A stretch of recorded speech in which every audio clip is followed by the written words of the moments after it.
السلام عليكم ورحمة الله وبركاته. مع التحديث الجديد للواتساب تستطيع أن تظلل كلمة أو تظلل جملة كاملة عن بقية ما تكتب، مثل السلام عليكم ورحمة الله وبركاته، بعدين ثم تقول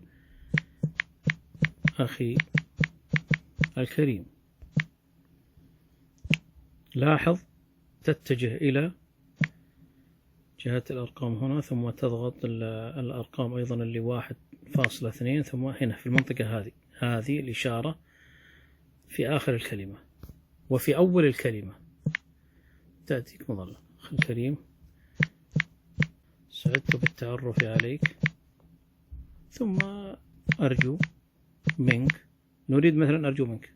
لاحظ في المنطقة هذه أضغط عند التفصيل هذا اللي هو 2 أو 1/2 كذا، ثم تأتيني هذه العلامة في آخر الكلمة، وفي أول الكلمة تأتيك مظلل. شكرا لك، أرجو الاتصال، أرجو الاتصال. لاحظ 1-1 ثم 1-2 ثم هذه العلامة في أول الجملة وفي آخر الجملة. طيب هل تستطيع في نفس السطر؟ كيف الحال؟ نشوف كيف. وفي أول الكلمة. نعم،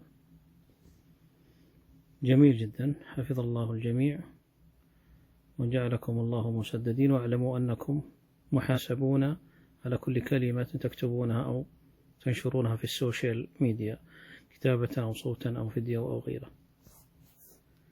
أسأل الله لنا ولكم القبول.